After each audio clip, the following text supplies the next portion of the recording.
میرے عزیزو، ایک بات اس بات کا خیال رکھا جائے کہ زکوٰۃ کا بہترین مصرف،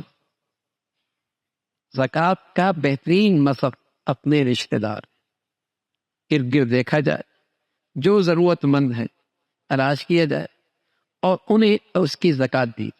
یہ سب سے بہترین مصرف ہے۔ زکوٰۃ کا فریضہ بھی ادا ہوگا اور دوسرا میرے عزیزو صلہ رحمی کا ثواب بھی، صلہ رحمی کا ثواب بھی، اور دوسرے نمبر پہ زکوٰۃ کا سب سے بہترین مصرف، زکوٰۃ کا سب سے بہترین مصرف وہ دین کی خدمت کے اور دین کی حفاظت کے، دین کی اشاعت کی جتنی شکلیں ہیں اس میں مال خرچ کرنا، یہ زکوٰۃ کا سب سے، بلکہ صدقہ اور خیرات کا سب سے اعلیٰ مصرف ہے۔ اس کی برکت سے بھی دگنا ثواب ملتا ہے۔ ایک ثواب تو ملتا ہے زکوٰۃ کی ادائیگی کا، اور دوسرا ثواب ملتا ہے صدقہ جاریہ کا، دین کی اشاعت اور حفاظت کا۔ بلکہ جتنی بڑھیا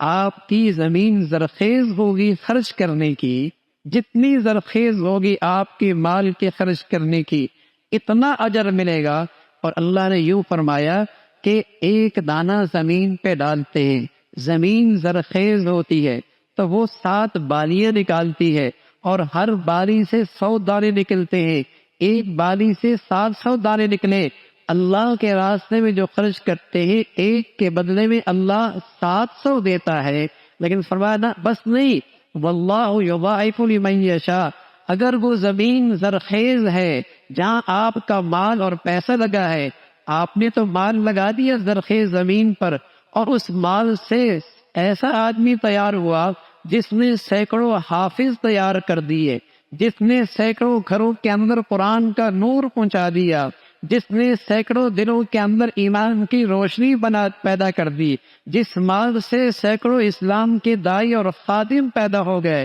جس کی برکت سے اسلام کے مبلغ اور دین کے خدام پیدا ہو گئے، آپ کی نے مال خرچ کیا ایسی زرخیز زمین پر، تو اللہ کہتا ہے واللہ یضاعف لمن یشاء، پھر تو 700 گنا نہیں، اتنا بڑھا دوں گا جتنا پھر اللہ چاہے گا، پھر جتنا اللہ چاہے۔ آپ نے ایسی زرخیز زمین پر وہ مال لگایا، ہاں، جس کی بدولت سینکڑوں لوگ حافظ بن گئے، ہزاروں لوگ اسلام کے داعی بن گئے، اور سینکڑوں گھروں کے اندر ایمان کی روشنی آ گئی۔ آپ کو تو اندازہ نہیں ہوا، لیکن ایسے لوگ آپ کے مال سے تیار ہو گئے جنہوں نے آپ کے لیے نیکیوں کا ایک ذخیرہ چھوڑا۔ تو بہت بڑی سعادت ہوتی ہے میرے عزیزو کہ مال میرا اتنے بڑھیا جگہ پہ لگ۔ تو دین کی خدمت، دین کی اشاعت، دین کی حفاظت کی جتنی شکلیں ہیں،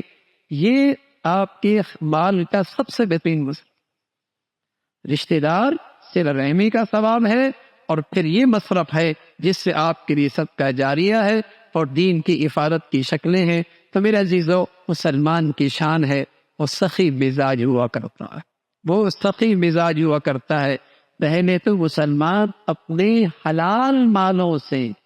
اور اپنے مال کے تہائی حصے سے دین کے لیے وقف کیا کرتے، لیکن اب تو رہا سا وہ واجب اور زکوٰۃ کے مصرف ہے، اگر وہ بھی مسلمان خرچ نہیں کریں گے تو میرے عزیزو اللہ کا دین تو زندہ رہے گا لیکن ہم محروم ہو جائیں گے۔ اللہ کا دین تو زندہ رہے گا جب تک اللہ کو منظور ہوگا، لیکن ہم محروم ہو جائیں گے۔ تو جو مسلمان اپنے مالوں کو اللہ کی دین کی محبت میں خرچ کرتے ہیں، اللہ اس کی برکت سے ان کے گھروں کے اندر بھی پھر دین کو زندہ کرتا ہے، پھر ان کے اولادوں کو بھی اللہ دین عطا فرماتا ہے۔ تو میرے عزیزو، مال خرچ بھی کیا جائے اور پھر اللہ سے قبولیت بھی مانگے۔ علماء نے لکھا کسی عمل کے کامل ہونے کے لیے 3 شرط ہیں۔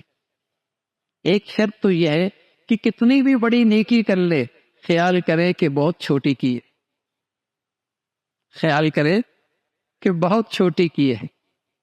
اور دوسرا یہ کرے کہ جس قدر مخفی نیکی کر سکتا ہے کرے،